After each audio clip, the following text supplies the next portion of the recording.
Hello' everyone, আজি মই বনাব ওলাইছোঁ হাঁহৰ মাংস। তো হাঁহৰ মাংস বনাবলৈ মই লৈছোঁ হাঁহৰ মাংস, পিঁয়াজ, আলু, এফালে লৈছোঁ কোমোৰা আৰু এফালে মই আদা নহৰু পেষ্টটো বনাই ল'লোঁ। এতিয়া কেৰাহীটো পাতি তেলখিনি গৰম হ'বলৈ দি প্ৰথমতে মই তেজপাত দুটা আৰু শুকান জলকীয়া দুটা দি অলপ ভাজি ল'লোঁ। তাৰ পাছত মই পিঁয়াজখিনি দিলোঁ। পিঁয়াজখিনি দি অলপ গল্ডেন ব্ৰাউন হোৱালৈ ভাজি ল'ম। পিঁয়াজখিনি সোনকালে গলিবৰ বাবে মই নিমখ অলপমান দি দিছোঁ।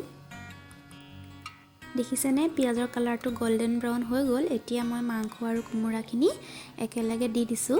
দি পিনি অলপ টাইম লৰাই ঢাকনখনেৰে ঢাকি থৈ দিম। সকলোৱে বেলেগ বেলেগ ষ্টাইলত বনায়। কিছুমানে পিঁয়াজ, আদা, নহৰু, মছলা আগতে দি তাৰ পাছতে মাংসখিনি বনায়, কিন্তু মই পিঁয়াজত অকণমান ভাজি বস্তুটো মাংস আৰু কোমোৰাখিনি গলি যোৱাৰ পিছতহে আদা নহৰু পেষ্টটো দিম। এতিয়া আদা নহৰু পেষ্টটো দিয়াৰ পিছত আকৌ অলপমান মাংসখিনি ভাজিম।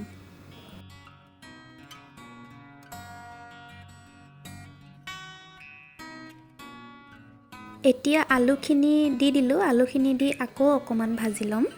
তাৰ পাছত মছলাবিলাক দি যাম আৰু এতিয়া মই হালধি, জিৰা, ধনিয়া, কাশ্মীৰী মিৰ্চ সকলোখিনি একেলগে মছলাত দি ল'লোঁ।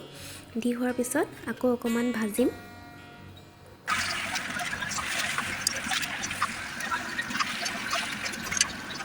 মাংসখিনি প্ৰায় ফ্ৰাই কৰা হৈ গৈছে। এতিয়া ইয়াতে পানী অলপ দি দিছোঁ, যিহেতুকে হাঁহৰ মাংসৰ জোলটো খাই বেছি ভাল লাগে, সেইকাৰণে। এয়া মোৰ মাংসখিনি বনোৱা হৈ গ'ল।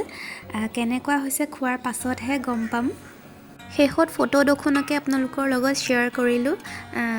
চাই কেনেকুৱা পালে জনাব। আজিৰ ভিডিঅ'টো কেনেকুৱা পালে জনাব। ঠিক আছে, তেনেহ'লে আজিলৈ আহিছোঁ। বাই।